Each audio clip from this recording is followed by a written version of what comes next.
पुरु जरूरिया।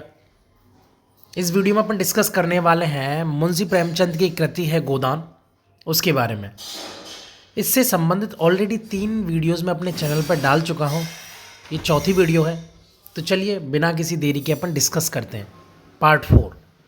होरी को रात भर नींद नहीं आई। नीम के पेड़ तले अपने बांस की खाट पर पड़ा पड़ा बार बार तारों की ओर देखता था। गाय के लिए नांद गाड़नी है, बैलों से अलग उसकी नांद रहे तो अच्छा है। अभी तो रात को बाहर ही रहेगी, लेकिन चौमासे में उसके लिए कोई दूसरी जगह ठीक करनी होगी। बाहर लोग नज़र लगा देते हैं, कभी कभी तो ऐसा टोना टोटका कर देते हैं कि गाय का दूध ही सूख जाता है। थन में हाथ ही नहीं लगाने देती, लात मारती है, नहीं बाहर बांधना ठीक नहीं। और बाहर नांद भी कौन गाड़ने देगा। कारिंदा साहब नज़र के लिए मुंह फैलाएंगे। छोटी छोटी बात के लिए राय साहब के पास फरियाद लेके जाना भी तो ठीक नहीं है। वो कारिंदे के सामने मेरी सुनता कौन है। उनसे कुछ कहूँ तो कारिंदा दुश्मन हो जाए। जल में रहकर मगर से बैर करना बुढ़ब कपन है, मतलब बेवकूफ़ी है। भीतर ही बांधूंगा। आंगन है तो छोटा सा, लेकिन मुड़ैया डाल देने से काम चल जाएगा। अभी पहला ही बयान है, 5 सेर से कम क्या दूध देगी। शेर भर तो गोबर कोई चाहिए। रुपया दूध देखकर कैसे ललचाती है, अब पिए जितना चाहे। कभी कभी 2-4 शेर मालिकों को दे आया करूँगा। कारिंदा साहब की पूजा भी करनी ही होगी, और भोला के रुपए भी दे देने चाहिए। सगाई के ढकोसले में उसे क्यों डालूं। जो आदमी अपने ऊपर इतना विश्वास करे उससे दगा करना नीचता है। 80 रुपये की गाय मेरे विश्वास पर देगी, नहीं यहाँ तो कोई एक पैसे को नहीं पते आता। सन में क्या कुछ ना मिलेगा। अगर 25 रुपये भी दे दूं तो भोला को ढाढ़स हो जाए। धनिया से नाहक बता दिया। चुपके से गाय लाकर बांध देता तो चकरा जाती। लगती पूछने किसकी गाय है, कहाँ से लाए हो। खूब दिख करके तब बताता, लेकिन जब पेट में बात पची भी, क्योंकि पेट में बात पची नहीं रही तो बता दिया उसको। No surprise. कभी 2-4 पैसे ऊपर से आ जाते हैं, उनको भी तो नहीं छिपा सकता। और ये अच्छा भी है, उसे घर की चिंता रहती है। अगर उसे मालूम हो जाए कि इनके पास भी पैसे रहते हैं तो फिर नखड़े बगाड़ने लगे। गोबर जरा आलसी है, नहीं मैं गऊ की ऐसी सेवा करता कि जैसी चाहिए। आलसी वालसी कुछ नहीं है, इस उम्र में कौन आलसी नहीं होता। मैं भी दादा के सामने मटर गश्ती किया करता था। बेचारे पहर रात से कुट्टी काटने लगते, कभी द्वार पर झाड़ू लगाते, कभी खेत में खाद फेंकते। मैं बड़ा सोता रहता। कभी जगा देते तो मैं बिगड़ जाता और घर छोड़कर भाग जाने की धमकी देता। लड़के जब अपने माँ बाप के सामने भी जिंदगी का थोड़ा सा सुख ना भोगेंगे तो फिर जब अपने सिर पड़ गई तो क्या भोगेंगे। क्या मैंने घर नहीं संभाल लिया। सारा गांव यही कहता था कि होरी घर बर्बाद कर देगा, लेकिन सिर पर बोझ पड़ते ही मैंने ऐसा चोला बदला कि लोग देखते रह गए। शोभा और हीरा अलग ही हो गए, नहीं आज इस घर की और ही बात होती। 3 हल एक साथ चलते, अब तीनों अलग अलग चलते हैं। सब समय का फेर है। धनिया का क्या दोस्त था। बेचारी जब से घर में आई कभी तो आराम से ना बैठी। डोली से उतरते ही सारा काम सिर पर उठा लिया। अम्मा को पान की तरह फेरती रहती थी। जिसने घर के पीछे अपने को मिटा दिया, देवरानियों से काम करने को कहती थी तो क्या बुरा करती थी।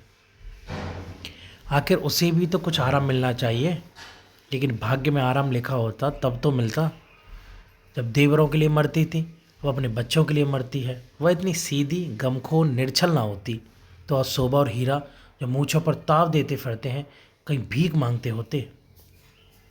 आदमी कितना स्वार्थी हो जाता है, जिसके लिए मरो वही जान का दुश्मन हो जाता है। होरी ने फिर पूरब की ओर देखा, शायद भिनसार हो रहा है। गोबर काहे को जागने लगा। नहीं कह के तो यही सोया था कि मैं अंधेरे ही चला जाऊंगा, जाकर नांद तो गाड़ दूं, लेकिन नहीं, जब तक गाय द्वार पर ना आ जाए नांद गाड़ना ठीक नहीं। कहीं भोला बदल गए या किसी कारण से गाय ना दी तो सारा गांव तालियां पीटने लगेगा। चले थे गाय लेने। पट्टे ने इतनी फुर्ती से नांद गाड़ दी मानो इसी की कमर कसर थी। भोला है तो अपने घर का मालिक, लेकिन जब लड़के सयाने हो गए तो बाप की कौन चलती है। कामता और जंगी अकड़ जाए तो क्या बोला अपने मन से गाय मुझे दे देंगे, कभी नहीं। सहसा गोबर चौक कर उठ बैठा और आंखें मलता हुआ बोला, अरे यह तो भोर हो गया, तुमने नांद गाड़ दी दादा। होरी गोबर के सुगठित शरीर और चौड़ी छाती की ओर गर्व से देखकर और मन में यह सोचते हुए कि कहीं इसे गोरस मिला तो कैसा पट्टा हो जाता, बोला, नहीं अभी नहीं गाड़ी, सोचा कहीं ना मिले तो नाहक भद दो। गोबर ने त्योरी चढ़ाकर कहा, मिलेगी क्यों नहीं, उनके मन में कोई चोर बैठ जाए। होरी ने कहा, चोर बैठे या ढाए, गाय तो उन्हें देनी ही पड़ेगी, गोबर बोला। गोबर ने और कुछ ना कहा, लाठी कंधों पर रखी और चल दिए। होरी उसे जाते देखता हुआ अपना कलेजा ठंडा करता रहा। अब लड़के की सगाई में देर ना करनी चाहिए। 17वां लग गया, मगर करे कैसे, कहीं पैसे के भी दर्शन हो। जब से तीनों भाइयों में अलगोजा हो गया, घर की साग जाती रही। मैं तो लड़का देखने आते हैं पर घर की दशा देखकर मुंह फीका करके चले जाते हैं। दो एक राजी भी हुए तो रुपए मांगते हैं। 200-300 लड़की का दाम चुकाएं और इतना ही ऊपर से खर्च करें, तब जाकर ब्याह हो। कहाँ से आवे इतने रुपए। राज खलियान में तुल जाती है, खाने भर को भी नहीं बचता, ब्याह कहाँ से हो। और अब तो सोना ब्याहने योग्य हो गई। लड़के का ब्याह ना हुआ ना सही, लड़की का ब्याह ना हुआ तो सारी बिरादरी मासी होगी। पहले तो उसी की सगाई करनी है, पीछे देखी जाएगी। एक आदमी ने आकर राम राम किया और पूछा, तुम्हारी कोठी में कुछ बांस होंगे मैं तो।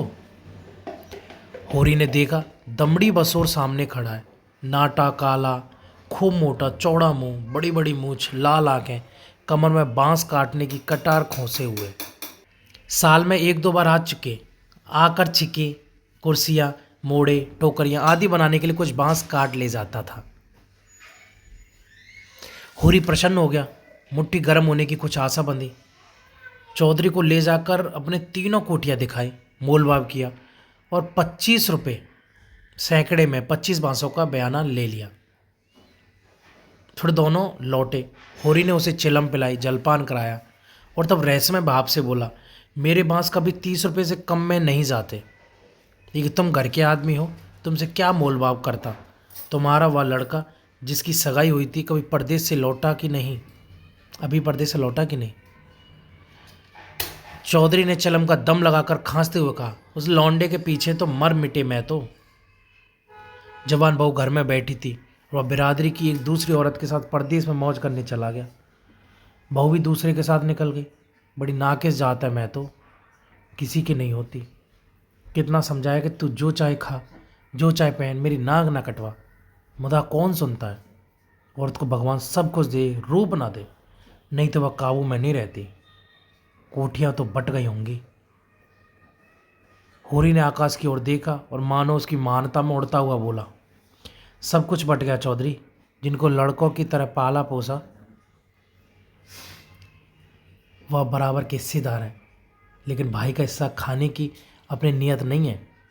इधर तुमसे रुपए मिलेंगे और उधर दोनों भाइयों को बांट दूंगा। 4 दिन की ज़िंदगी में क्यों किसी से छल कपट करूं। नहीं कह दूं कि 20 रुपये सैकड़े में बेचे हैं तो उन्हें क्या पता चलेगा। तुम उनसे कहने थोड़ी जाओगे। तो मैंने बराबर अपना भाई समझा है। व्यवहार में हम भाई के अर्थ का कितना ही दुरुपयोग करें, लेकिन उसकी भावना में जो पवित्रता है वह हमारी कालमा से कभी मलिन नहीं होती। होरी ने अप्रत्यक्ष रूप से यह प्रस्ताव करके चौधरी के मुंह की ओर देखा कि वह स्वीकार करता है या नहीं। उसके मुख पर कुछ ऐसे मिथ्या विनीत भाव प्रकट हुए जो भिक्षा मांगते समय मोटे भिक्षुकों पर आ जाते हैं।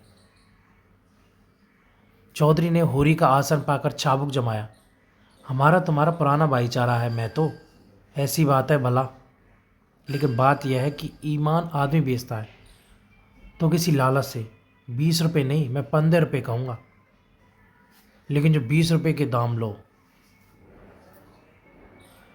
होरी ने खिसिया कर कहा, तुम तो चौधरी अंधेर करते हो, 20 रुपये में कहीं ऐसे बांस जाते हैं। ऐसे क्या, इससे अच्छे बांस जाते हैं 10 रुपये पर। हाँ, 10 कोस और पश्चिम चले जाओ। मोल बांस का नहीं है, शहर के नगीच होने का है। आदमी सोचता है जितनी देर वहाँ जाने में लगेगी उतनी देर में तो 2-4 रुपये का काम हो जाएगा। सौदा पट गया। चौधरी ने मिर्जई उतार कर छान पर रख दी और बांस काटने लगा। ऊँख की सिंचाई हो रही थी। होरी हीरा बहू कलेवा लेकर कुएं पर जा रही थी। चौधरी को बांस काटते देख घूंघट के अंदर से बोले, कौन बांस काटता है, यहाँ बांस ना कटेंगे। चौधरी ने हाथ रोक कर कहा, बांस मोल लिए हैं, 15 रुपये सैकड़े का बयाना हुआ है, सैंत में नहीं काट रहे। हीरा बहू अपने घर की मालकिन थी। उसी के विद्रोह से भाइयों में अलगोजा हुआ था। धनिया को परास्त करके सिर हो गई थी। हीरा कभी कभी उसे पीटता था। हीरा मतलब उसका होरी जो था उसका छोटा भाई था। अभी हाल में इतना मारा था कि वह कई दिन तक खाट से ना उठ सकी, लेकिन अपना पदाधिकार वह किसी तरह ना छोड़ती थी। हीरा क्रोध में उसे मारता था, लेकिन चलता था उसी के सहारे पर या इशारों पर। उस घोड़े की बाती जो कभी कभी स्वामी को लात मारकर भी उसी के आसन के नीचे चलता है।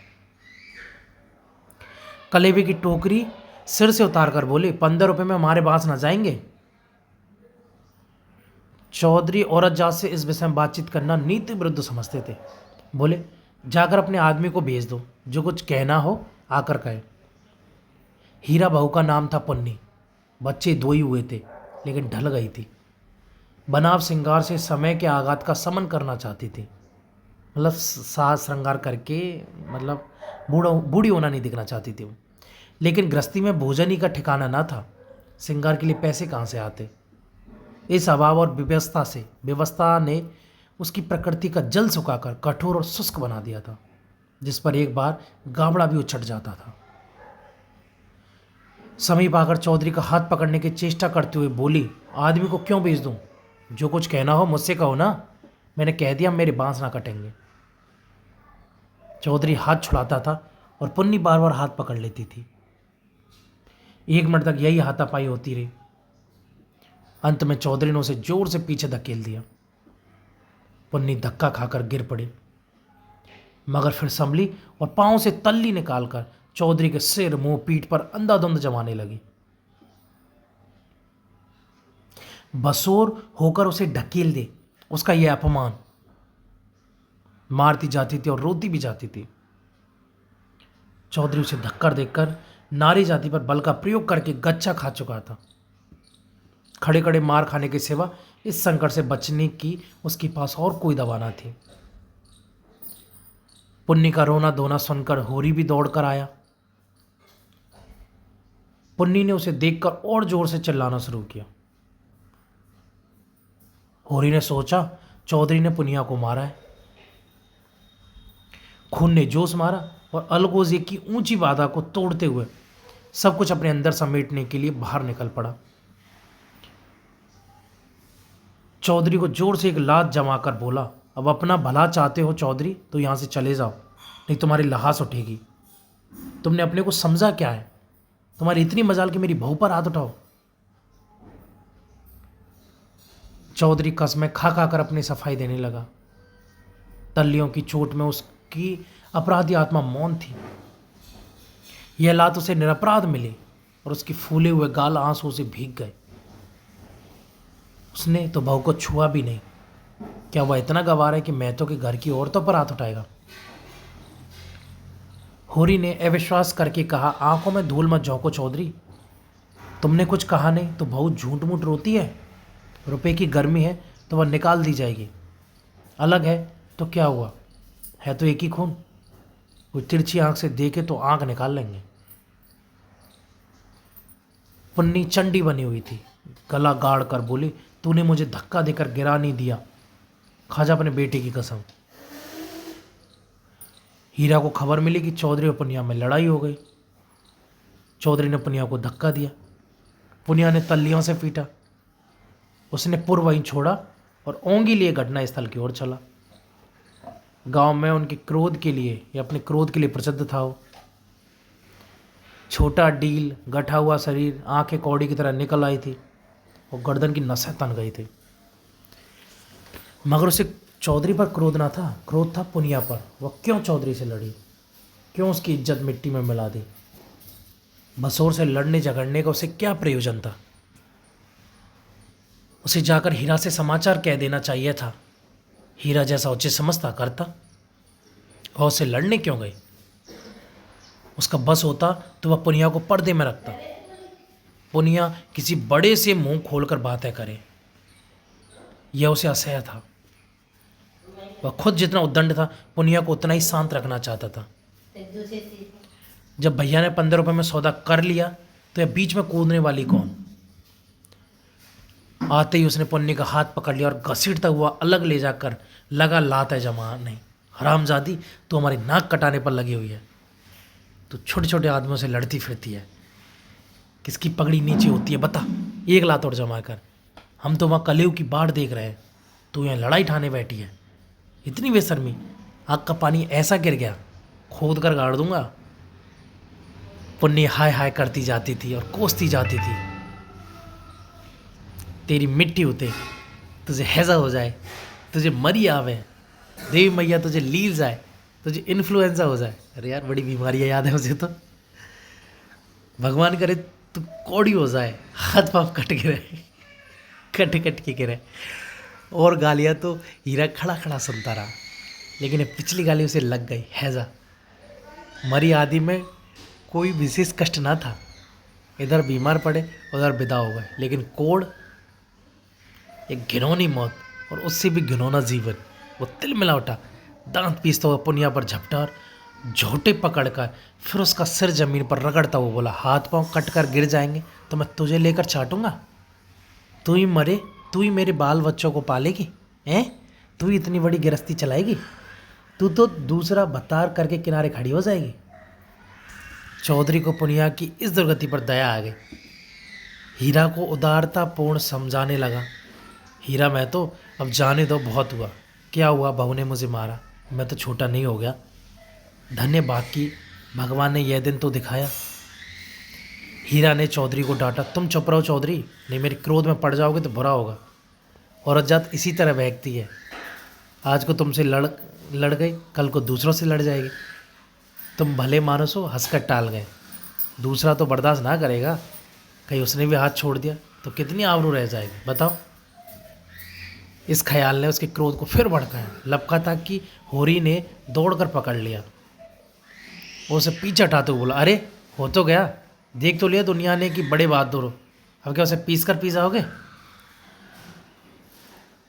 हीरा अब भी बड़े भाई का अदब करता था, सीधे सीधे ना लड़ता था। चाहता तो एक झटके में अपना हाथ छुड़ा लेता, लेकिन इतनी बेअदबी ना कर सका। चौधरी की ओर देखकर बोला, अब खड़े क्या ताकते हो, जाकर अपने बांस काटो। मैंने सही कर दिया, 15 रुपये सैकड़ों में तय है।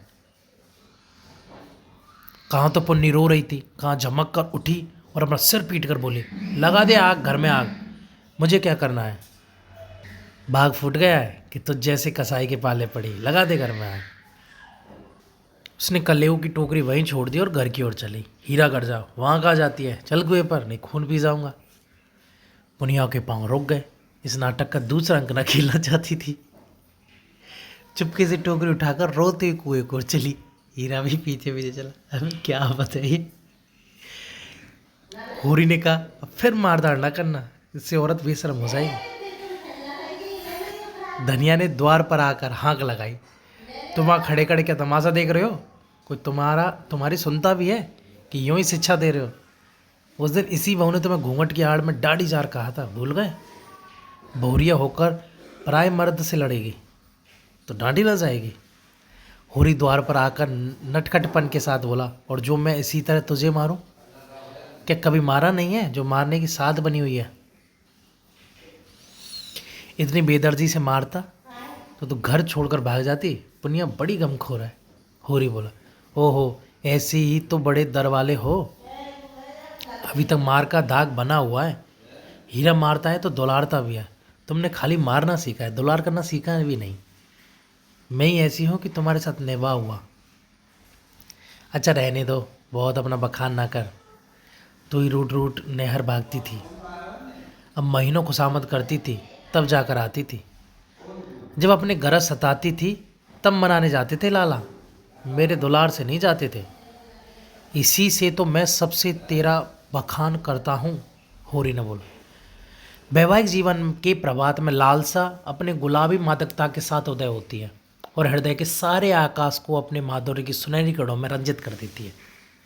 फिर मध्याह्न का प्रखर ताप आता है, छड़ छड़ पर बगले उठते हैं और पृथ्वी कांपने लगती है। लालसा का सुनहरा आवरण हट जाता है और वास्तविकता अपने नग्न रूप में सामने खड़ी हो जाती है। उसके बाद विश्राममय संध्या आती है, शीतल और शांत, जब हम थके हुए पथिकों की बातें दिन भर की यात्रा का वृत्तांत करते हैं और सुनते हैं तटस्थ भाव से, मानो हम किसी ऊंचे शिखर पर जा बैठे हैं जहाँ नीचे का जनरब हम तक नहीं पहुंचता। धनिया ने आंखों में रस भर कर कहा, चलो चलो बड़े बखान करने वाले, जरा सा कोई काम बिगड़ गए तो गर्दन पर सवार हो जाते हो। होरी ने मीठे उलाहने के साथ कहा, ले अब यही तेरी बेइंसाफ़ी मुझे अच्छी नहीं लगती धनिया। भोला से पूछ, मैंने उनसे तेरे बारे में क्या कहा था। धनिया ने बात बदल कर कहा, देखो गोबर गाय लेकर आता है कि खा लिया। चौधरी ने पसीने में लथपथ आकर कहा, मैं तो चल कर बाँस गिन लो, कल ठेला लाकर उठा ले जाऊंगा। होरी ने बाँस गिनने की जरूरत ना समझी। चौधरी ऐसा आदमी नहीं है, फिर एक आध बाँस वैसे ही काट ही लेगा। तो क्या रोज ही तो मंगनी बाँस कटते रहते हैं, सालगों में तो मंडप बनाने के लोग दर्जनों बाँस काट ले जाते हैं। चौधरी ने 7.5 रुपये निकाल कर उसके हाथ में रख दिए। होरी ने गिनकर कहा, और निकालो, हिसाब से 2.5 और होते हैं। चौधरी ने बेमुरौवती से कहा, 15 रुपये में तय हुए कि नहीं? 15 रुपये में नहीं, 20 रुपये में। हीरा महतो ने तुम्हारे सामने 15 रुपये कहे थे, कहो तो बुला लाऊं। तय तो 20 रुपये में ही हुए थे चौधरी, अब तुम्हारी जीत है, जो चाहो कहो। 2.5 रुपये निकालते हैं, तुम 2 ही दे दो। मगर चौधरी कच्ची गोलियां ना खेलता था, अब उसे किसका डर। होरी के मुंह में तो ताला पड़ा हुआ था, क्या कहे, माथा ठोक कर रह गया। बस इतना बोला, ये अच्छी बात नहीं चौधरी, 2 रुपये दबाकर राजा ना हो जाओगे। चौधरी तीसरे स्वर में बोला, और तुम क्या भाइयों के थोड़े से पैसे दबाकर राजा हो जाओगे? 2.5 रुपये पर अपना ईमान बिगाड़ रहे हो, उस पर मुझे उपदेश देते हो। अभी पर्दा खोल दूं तो सर नीचा हो जाए। होरी पर जैसे सैकड़ों जूते पड़ गए। चौधरी तो रुपये सामने जमीन पर रखकर चला गया, पर वह नीम के नीचे बैठा बड़ी देर तक पछताता रहा। वह कितना लोभी और स्वार्थी है, उसका उसे आज पता चला। चौधरी ने 2.5 रुपये दे दिए होते तो वह खुशी से कितना फूलता। अपने चालाकी को सराहता कि बैठे बैठाई 2.5 रुपये मिल गए। ठोकर का खाकर ही तो हम सावधानी के साथ पग उठाते हैं। धनिया अंदर चली गई थी, बाहर आई तो रुपये ज़मीन पर पड़े देखे, गिनकर बोली, और रुपये क्या हुए, 10 ना चाहिए? होरी ने लंबा मुंह बनाकर कहा, हीरा ने 15 रुपये में दे दिए तो मैं क्या करता। हीरा 5 रुपये में दे दे, हम नहीं देते इन दामों। वहाँ मारपीट हो रही थी, मैं बीच में क्या बोलता। होरी ने अपना पराजय अपने मन में ही डाल दी, जैसे कोई चोरी से आम तोड़ने के लिए पेड़ पर चढ़े और गिर पड़ने पर धूल झाड़ता हुआ उठ खड़ा हो कि कोई देख ना ले। जीत कर आप अपने धोखेबाजियों की डींग मार सकते हैं, जीत में सब कुछ माप है। हार की लज्जा को पी जाने की वस्तु है, हार की लज्जा जो है वो तो पी जाने की वस्तु है। धनिया पत्ती को फटकारने लगी, ऐसे अवसर उसे बहुत कम मिलते थे। होरी उससे चतुर था, पर आज बाजी उसके हाथ थी। हाथ मटकाकर बोली, क्यों ना हो, भाई ने 15 रुपये कह दिए तो तुम कैसे टोकते। अरे राम राम, लाडले भाई का दिल छोटा हो जाता कि नहीं। फिर जब इतना बड़ा अनर्थ हो रहा था कि लाडली बहू के गले पर छुरी चल रही थी, तो भला तुम कैसे बोलते। उस वक़्त कोई तुम्हारा सर्वस्व लूट लेता तो भी तुम्हें सुधा ना होती। होरी चुपचाप सुनता रहा, मिनट तक नहीं। झुंझलाहट हुई, क्रोध आया, खून खोला, आंख जली, दांत पीसे, लेकिन बोला नहीं। चुपके से कुदाल उठाई और ऊख गोड़ने चला। धनिया ने कुदाल छीनकर कहा, क्या अभी सवेरा है जो ऊख गोड़ने चले। सूरज देवता माथे पर आ गए, नहाने धोने जाओ, रोटी तैयार है। होरी ने गुन्ना कर कहा, मुझे भूख नहीं है। धनिया ने जले पर नमक छिड़का, हाँ काहे को भूख लगेगी, भाई ने बड़े बड़े लड्डू खिला दिए है ना, भगवान ऐसे सपूत भाई सबको दे। होरी बिगड़ा और क्रोध अब रस्सियां तोड़ा रहा था। तो आज मार खाकर मानेगी क्या। धनिया ने निकली विनय का नाटक करते हुए कहा, क्या करूं, तुम दुलारी इतना करते हो कि मेरा सिर फिर गया है।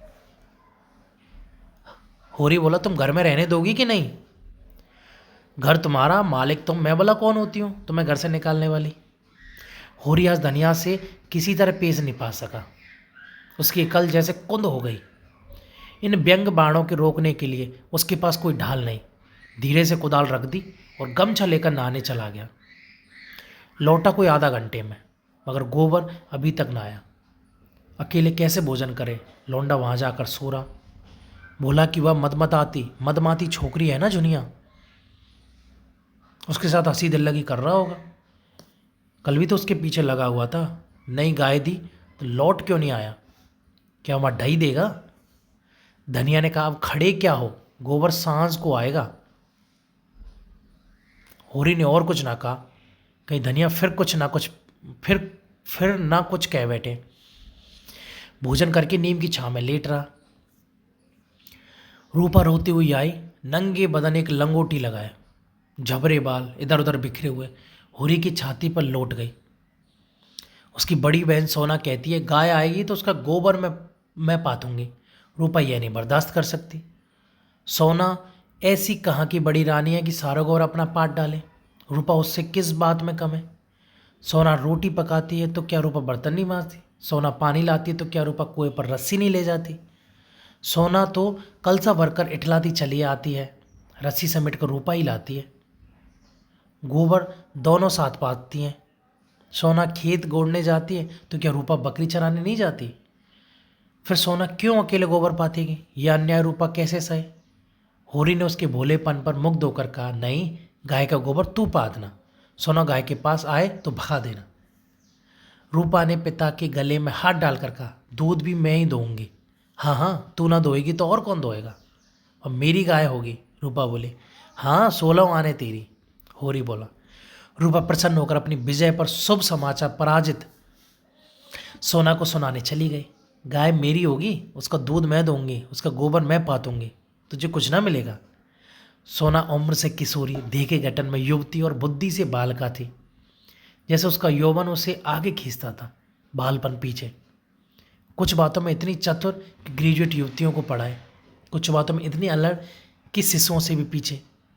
लंबा, रूखा किंतु प्रसन्न मुख, थोड़ी नीचे की ओर खींची हुई, आंखों में एक प्रकार की तृप्ति, न केसों में तेल, न आंखों में काजल, न देह पर कोई आभूषण। जैसे गृहस्थी के भार ने यौवन को दबाकर बौना कर दिया हो। सिर को एक झटका देकर बोली, जा तू गोबर पात, जब तू दूध धोकर रखेगी तो मैं पी जाऊंगी। मैं दूध की हाड़ी ताले में बंद करके रखूंगी। रूपा बोली। सोना, मैं ताला तोड़कर दूध पी लाऊंगी, निकाल लाऊंगी। यह कहते हुए बाग की तरफ चल दी। आम गदरा गए थे, हवा के झोंकों से एका जमीन पर गिर पड़ते थे, लू के मारे चुचके पीले, लेकिन बाल वृंद उन्हें टपके समझकर बाग को घेरे रहते थे। रूपा भी बहन के पीछे होली। जो काम सोना करे वह रूपा जरूर करेगी। सोना के विवाह की बातचीत हो रही थी। रूपा के विवाह की कोई चर्चा नहीं करता, इसलिए वह स्वयं अपने विवाह के लिए आग्रह करती है।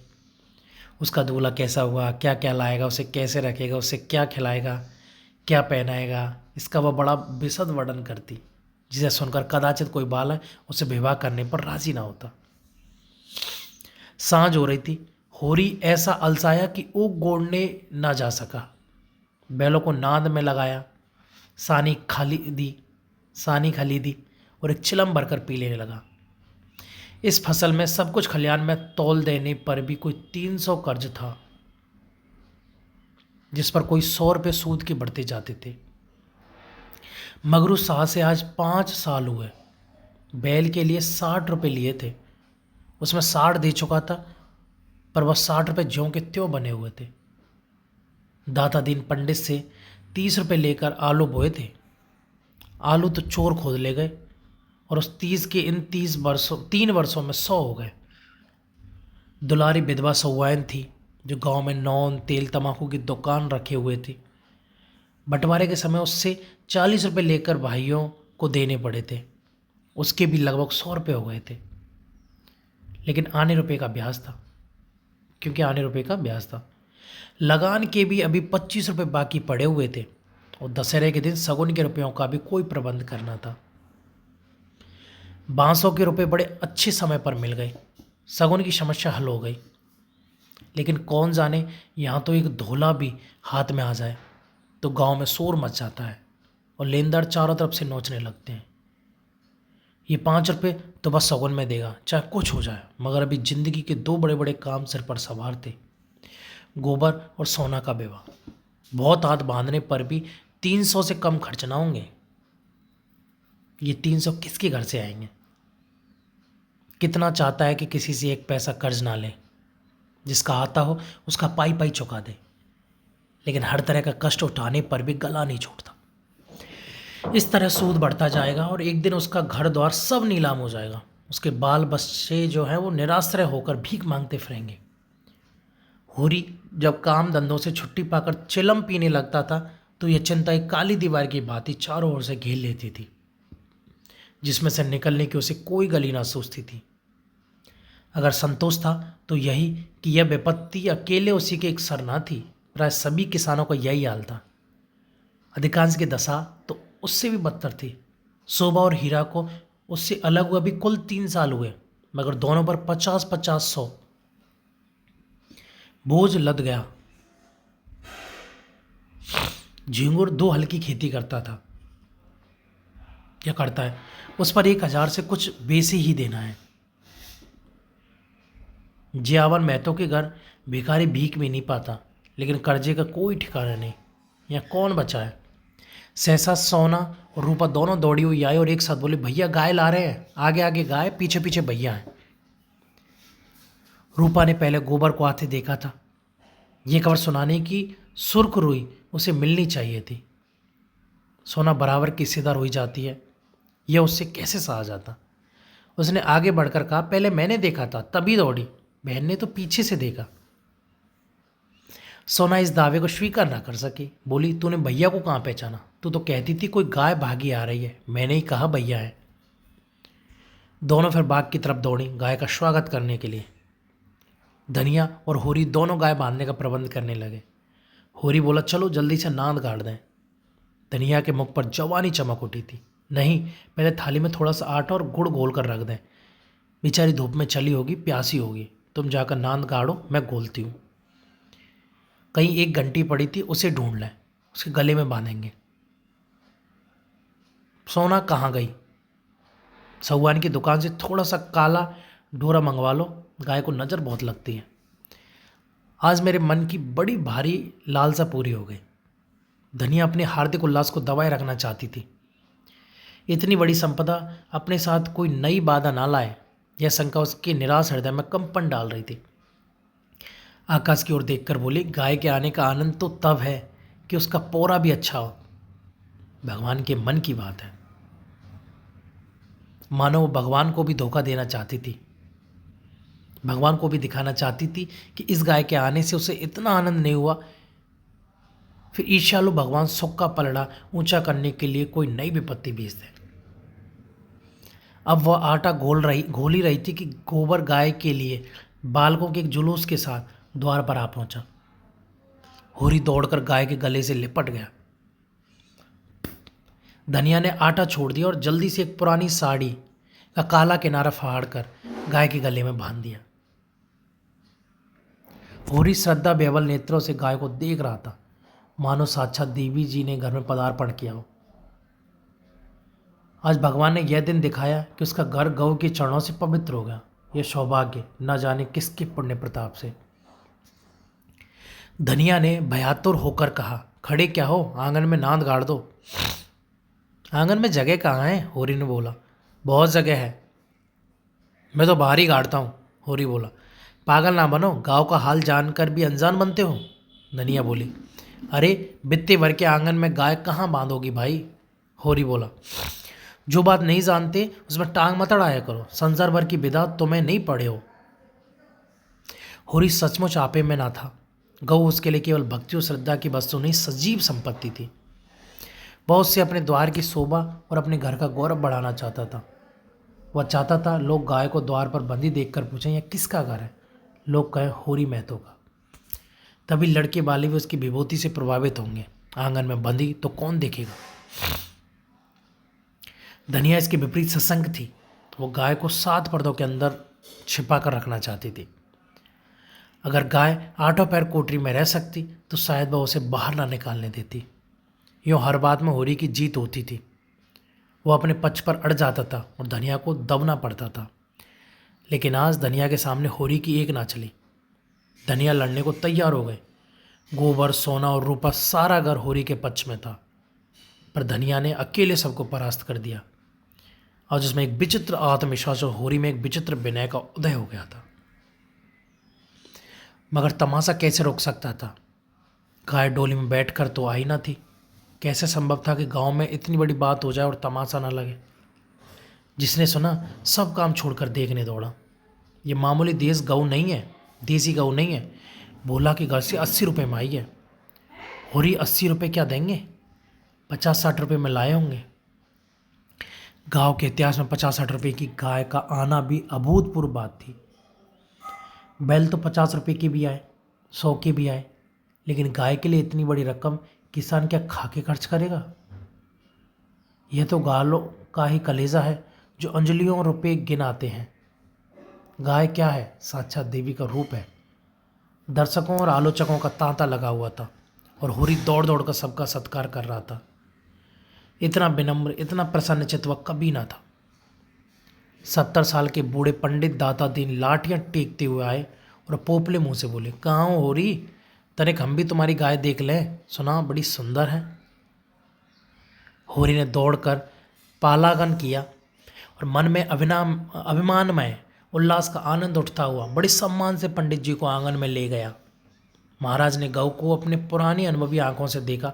सींगें देखी, थन देखा, पुट्टा देखा और घनी सफ़ेद बाहों के नीचे छिपी हुई आंखों में जवानी की उमंग भरकर बोले, कोई दोष नहीं है बेटा, बाल भौरी सब ठीक, भगवान चाहेंगे तो तुम्हारे भाग खुल जाएंगे।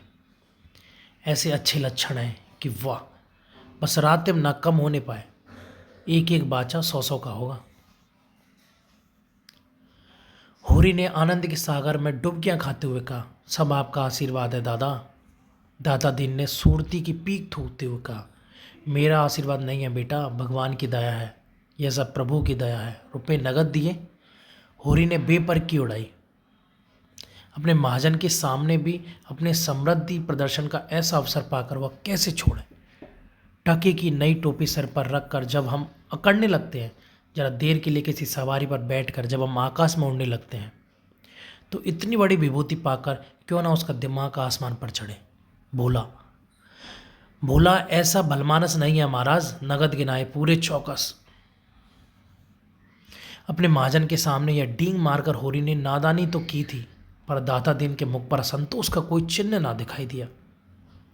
इस कथन में कितना सत्य है, यह उनकी उन बुझी आंखों से छिपा ना रह सका जिनमें ज्योति की जगह अनुभव छिपा हुआ था।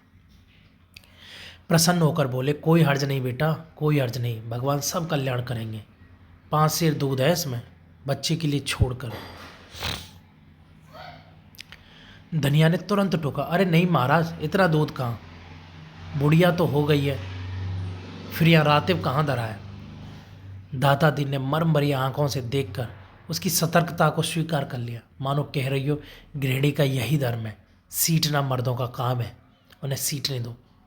फिर रैच भरे स्वर में बोले, बाहर ना बांधना, इतना कहे देते हैं।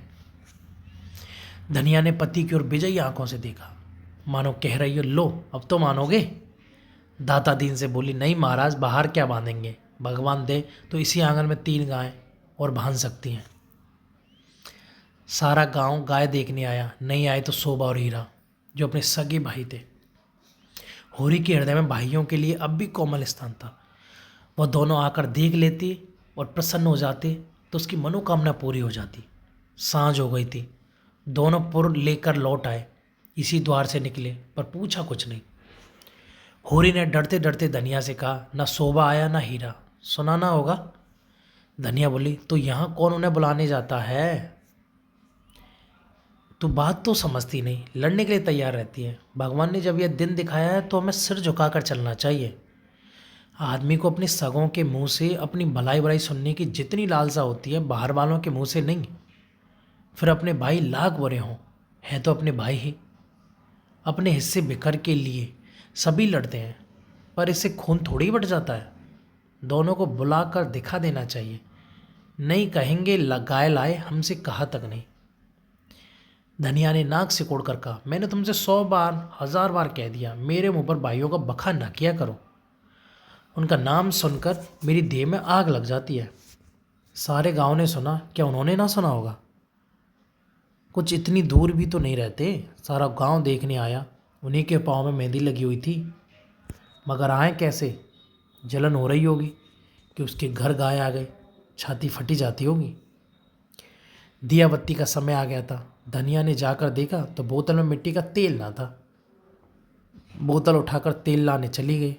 पैसे होते तो रूपा को बेचती, उधार लाना था, कुछ मुंह देखी कहेगी, कुछ लल्लो चप्पो करेगी, तभी तो तेल उधार मिलेगा। होरी ने रूपा को बुलाकर प्यार से गोदी में बैठाया और कहा, जरा जाकर देख हीरा काका आ गए हैं कि नहीं। शोभा काका को भी देखती आना, कहना दादा ने तुम्हें बुलाया है, ना आए हाथ पकड़कर खींच लाना। रूपा ठुनक कर बोली, छोटी काकी मुझे डांटती है। काकी के पास क्या करने जाएगी? फिर शोभा बहू तो तुझसे प्यार करती है। होरी बोला, शोभा काका मुझे चढ़ाते हैं, मैं ना कहूँगी। क्या कहते हैं बता? चिढ़ाते हैं। अरे क्या कहकर चढ़ाते हैं? कहते हैं तेरे लिए मूस पकड़ रखा है, ले जा भून कर खा ले। होरी के अंतस्थल में गुदगुदी हुई। तो कहती नहीं, पहले तुम खा लो फिर मैं खाऊंगी। अम्मा मने करती है, कहती है उन लोगों के घर ना जाया करे। तो अम्मा की बेटी है कि दादा की? रूपा ने उसके गले में हाथ डालकर कहा, अम्मा की, और हंसने लगी। तो फिर मेरी गोद से उतर जा, आज मैं तुझे अपनी थाली में ना खिलाऊंगा। घर में एक ही फूल की थाली थी, होरी उसी थाली में खाता था। थाली में खाने का गौरव पाने के लिए रूपा होरी के साथ खाती थी। इस गौरव का परित्याग कैसे करे? हुमक कर बोली, अच्छा तुम्हारी, तो फिर मेरा कहना मानोगी कि अम्मा का?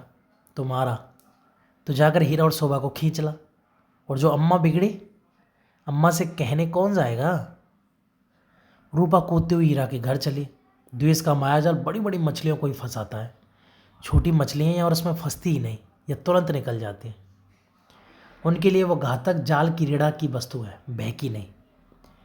भाइयों से होरी की बोलचाल बनती, पर रूपा दोनों घरों में आती जाती थी, बच्चों से क्या बहन।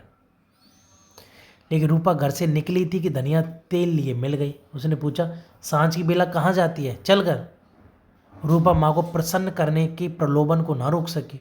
धनिया ने डांटा, चल कर, किसी को बुलाने नहीं जाना है। रूपा का हाथ पकड़े हुआ घर आई और होरी से बोली, मैंने तुमसे 1000 बार कह दिया, मेरे लड़कों को किसी के घर ना भेजा करो। किसी ने कुछ कर करा दिया तो मैं तुम्हें लेकर चाटूंगी। ऐसे ही बड़ा प्रेम है तो आप क्यों नहीं जाते? अभी पेट नहीं भरा, जान पड़ता है। होरी नान जमा रहा था, हाथों में मिट्टी लपेटे हुए अज्ञान का अभिनय करते हुए बोला, किस बात पर बिगड़ती है भाई? यह तो अच्छा नहीं लगता है कि अंधे कुकुर की तरह हवा को फूका मारे या फूका करे। धनिया की कुप्पी में तेल डालना था। धनिया को कुप्पी में तेल डालना था। इस समय झगड़ा ना बढ़ाना चाहती थी। रूपा भी लड़कों में जा मिली। पहर रात से ज़्यादा जा चुकी थी, नाद गड़ चुकी थी, सानी और खली डाल दी गई थी। गाय मनमारे उदास बैठी थी, जैसे कोई बदू ससुराल आई हो। नाद में मुंह तक ना डालती थी। होरी और गोबर खाकर आधी आधी रोटी उसके लिए लाए, पर उसने सूंघा तक नहीं। पर मगर यह कोई नई बात ना थी। जानवरों को भी बहुधा घर छूट जाने का दुख होता है। होरी बाहर खाट पर बैठकर चिलम पीने लगा। तो फिर भाइयों की याद आई। नहीं, आज इस शुभ अवसर पर वह भाइयों की उपेक्षा नहीं कर सकता। उसका हृदय यह विभूति पाकर बेसाल हो गया था। भाइयों से अलग हो गया है तो क्या हुआ, उनको दुश्मन तो नहीं है। यही गाय 3 साल पहले आई हुई होती तो सभी का उस पर बराबर अधिकार होता। और कल को यही गाय दूध देने लगी तो क्या वह भाइयों के घर दूध ना भेजेगा या दही ना भेजेगा? ऐसा तो उसका धर्म नहीं है। भाई उसका बुरा चेता है, वह क्यों उनका बुरा चेते? अपनी अपनी करनी तो अपने अपने साथ है। उसने नारियल खाट के पाए से लगाकर रख दिया और हीरा के घर की ओर चला। शोभा का घर भी उधर ही पड़ता था। दोनों अपने अपने द्वार पर लेटे हुए थे। काफ़ी अंधेरा था। होरी पर उनमें से किसी की निगाह नहीं पड़ी। दोनों में कुछ बातें हो रही थी। होरी ठिठक गया और उनकी बातें सुनने लगा। ऐसा आदमी कहाँ है जो अपनी चर्चा सुनकर टाल जाए। होरी ने कहा, हीरा ने कहा, जब तक एक में थे एक बकरी भी नहीं ली, अब पछाए गाय ली जाती है। भाई का हक मारकर किसी को फलते फूलते नहीं देगा। शोभा बोला, यह तुम अन्याय कर रहे हो हीरा। भैया ने एक एक पैसे का हिसाब दे दिया था। यह मैं कभी नहीं मानूंगा कि उन्होंने पहले की कमाई छिपा कर रखी थी। तुम मानो चाहे ना मानो, है यह पहले की कमाई। अच्छा, तो ये रुपया कहाँ से आए गए? कहाँ से हुन बरस पड़ा? उतने ही खेत तो हमारे पास भी हैं, उतने ही उपज हमारी भी है। फिर क्यों हमारे पास कफन की कौड़ी नहीं और उनके घर नई गाय आती है? उधार लाए होंगे।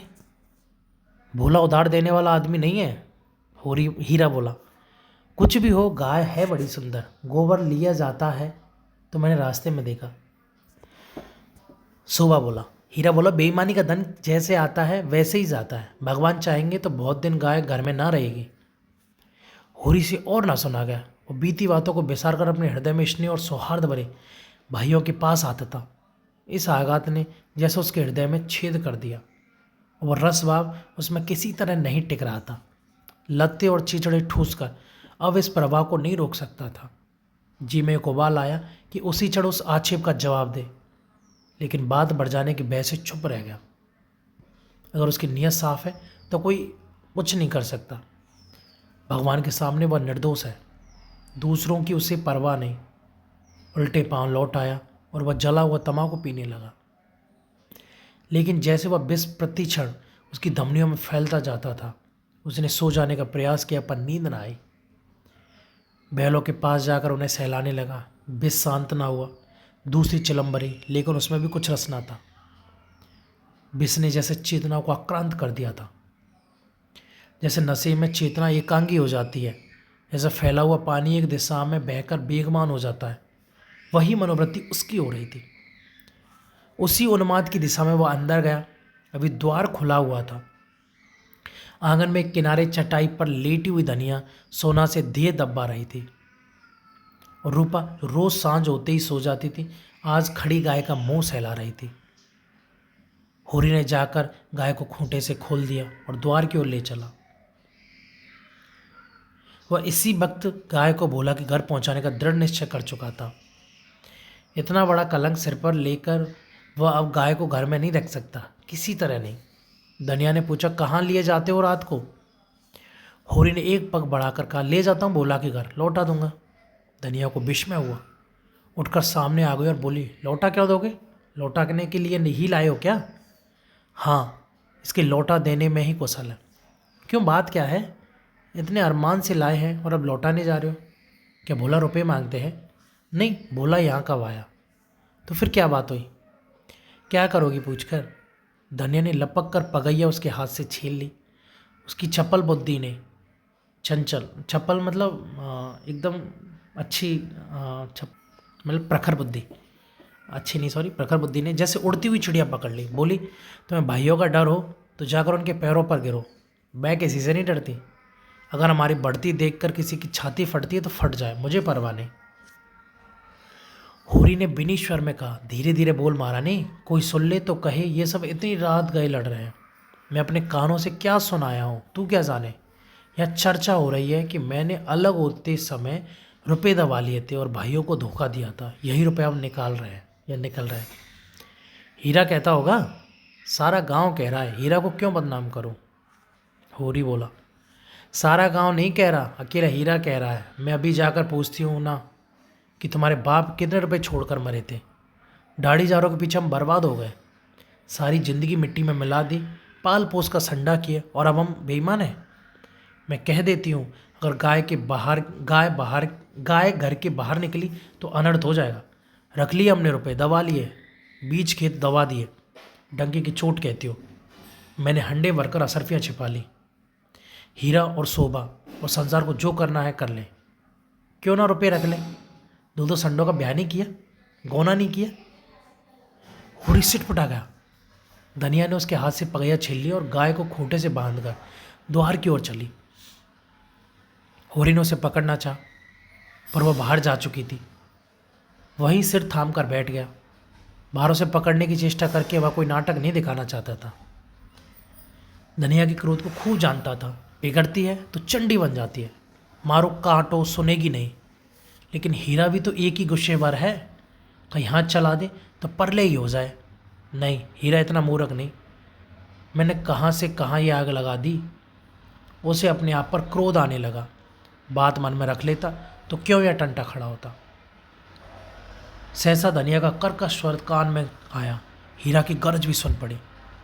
फिर पन्नी की पैनी पीक भी कानों में चुभी। सहसा उसे गोबर की याद आई।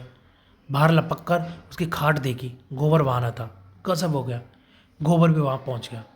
वह अब कुशल नहीं। उसका नया खून है, ना जाने क्या कर बैठे। लेकिन होरी वहाँ कैसे जाए।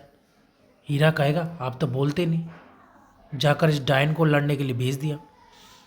कोलाहल प्रतिक्षण प्रचंड होता जा रहा था। सारे गांव में जाग पड़ गई। मालूम होता था कहीं आग लग गई है और लोग खाट से उठ उठ बुझाने दौड़े जा रहे हैं। इतनी देर तक तो वह जब्त किए बैठा रहा। फिर नाराज गया। धनिया पर क्रोध आया। वह क्यों चढ़कर लड़ने लग गई। अपने घर में आदमी ना जाने किसको क्या कहता है।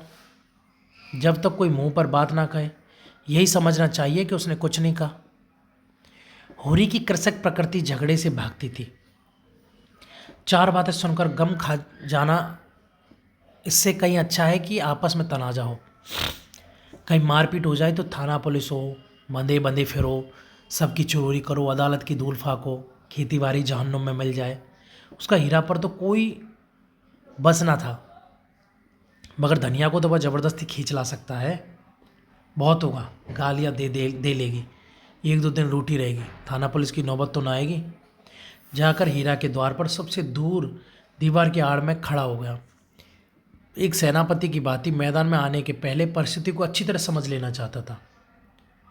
अगर अपनी जीत हो रही है तो बोलने की कोई ज़रूरत नहीं, हार हो रही है तो तुरंत कूद पड़ेगा। देखा तो वहाँ 50 आदमी जमा हो गए। पंडित दाता दीन, लाला पटेश्वरी, दोनों ठाकुर जो गांव के कर्ता धर्ता थे, सभी पहुंच गए हैं।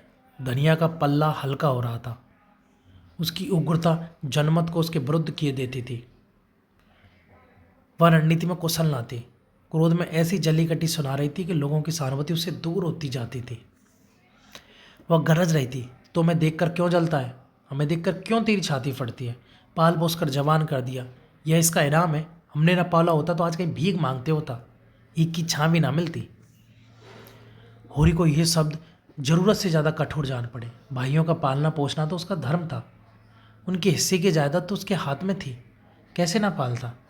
दुनिया में कहीं मुंह देखने या दिखाने लायक रहता। हीरा ने जवाब दिया, हम किसी का कुछ नहीं जानते। तेरे घर में कुत्तों की तरह एक टुकड़ा खाते थे और दिन भर काम करते थे। जाना ही नहीं कि लड़कपन जवानी कैसी होती है। दिन दिन भर सूखा गोबर भीना करते थे, उस पर भी तो बिना 10 गाली दे रोटी ना देती थी। तेरी जैसी राक्षसन के हाथ में पड़कर जिंदगी तलक हो गई। धनिया और भी तेज हुई, जवान सवाल नहीं, जवान खींच लूँगी। राक्षसन तेरी औरत होगी, तू है किस फेर में। मुड़ी काटे, टुकड़े खोर, नमक हराम। दाता दीन ने टोका, इतना कटु वचन क्यों कहती है धनिया। नारी का धर्म है कि गम खाए। वह तो उजड है, क्यों उसके मुँह लगती है। लाला पटेश्वरी पटवारी ने उसका समर्थन किया। बात का जवाब बात है, गाली नहीं। तूने लड़कपन में उसे पाला पोसा, लेकिन यह क्यों भूल जाती कि उसकी जायदाद तेरे हाथ में थी। धनिया ने समझा, सब के सब मिलकर मुझे नीचा दिखाना चाहते हैं। चौमुख लड़ाई लड़ने के लिए तैयार हो गए। अच्छा रहने दो लाला, मैं सबको पहचानती हूँ। इस गांव में रहते 20 साल हो गए, एक एक की नस पहचानती हूँ। मैं गाली दे रही हूँ, वह फूल बरसा रहा है, क्यों। दुलारी सहुआनी ने आग पर घी डाला, बाकी बड़ी गाल दराज औरत हैं भाई, मर्द के मुंह लगती है। हुरी जैसा मर्द है कि उसका निवाह होता है, दूसरा मर्द होता तो एक दिन ना पड़ती। अगर हीरा इस समय जरा नरम हो जाता तो उसकी जीत हो जाती, लेकिन ये गालियाँ सुनकर आपे से बाहर हो गया। औरों को अपने पक्ष में देखकर वह कुछ सीर हो रहा था। गला फाड़कर बोला, चली जा मेरे द्वार से, नहीं जूतों से बात करूँगा, झोंटा पकड़ कर उखाड़ दूंगा। गाली देती है डायन, बेटे का घमंड हो गया है। खून, पासा पलट गया, होरी का खून खोल उठा। बहुत में जैसे चिंगारी पड़ गई हो। आगे आकर बोला, अच्छा बस अब चुप हो जा हीरा, अब नहीं सुना जाता। मैं उस औरत को क्या कहूँ, मेरी पीठ में धूल लगती है तो इसी के कारण। न जाने क्यों इससे चुप नहीं रहा जाता। चारों ओर से हीरा पर बौछार पड़ने लगे। दादाजी ने निर्लज्ज कहा, पटेश्वरी ने गुंडा बनाया, झिंगूरी सिंह ने शैतान की उपाधि दी, दुलारी सहुआइन ने कपूत कहा। एक उद्दंड शब्द ने धनिया का पल्ला हल्का कर दिया था। दूसरे उग्र शब्द ने हीरा को गच्चे में डाल दिया। उस पर होरी के संयत वाक्य ने रही सही कसर भी पूरी कर दी। हीरा संभल गया, सारा गांव उसके विरुद्ध हो गया। अब चुप रहने में उसकी कौशल है। क्रोध की नशे में भी इतना जोश होश उससे बाकी था। धनिया का कलेजा दूना हो गया। होरी से बोली, सुन लो कान खोल के, भाइयों के लिए मरते हो, यह भाई है, ऐसे भाई को मुंह ना देखें, ये मुझे जूतों से मारेगा खिला पिला के। होरी ने डांटा, फिर क्यों बकबक करने लगी तू, घर क्यों नहीं जाती। धनिया जमीन पर बैठ गई और आर्त स्वर बोली, अब तो इसके जूते खा के ही जाऊंगी, जरा इसकी मरम्मती देख लूँ, कहाँ है गोबर, अब किस दिन काम आएगा। देख रहा है बेटा, तेरी माँ को जूते मार रहे हैं। यूँ बिलाप करके उसने अपने क्रोध के साथ होरी के क्रोध को भी क्रियाशील बना दिया। आग को फूंक फूंक कर उसमें ज्वाला पैदा कर दी। हीरा पराजित सा पीछे हट गया। पुन्नी उसका हाथ पकड़कर आगे की ओर घर की ओर खींच रही थी। सहसा धनिया ने सिंगानी की बाती छपट कर हीरा को इतनी जोर से धक्का दिया कि वो धम्म से गिर पड़ा और बोली, कहाँ जाता है, जूते मार मार जूते, देखो तेरी मरमुदी। होरी ने दौड़कर उसका हाथ पकड़ लिया और घसीटता हुआ घर ले चला। पार्ट 4 यहीं कंप्लीट होता है। अगला पार्ट अपन अगली वीडियो में कंप्लीट करेंगे। फ़िलहाल के लिए धन्यवाद।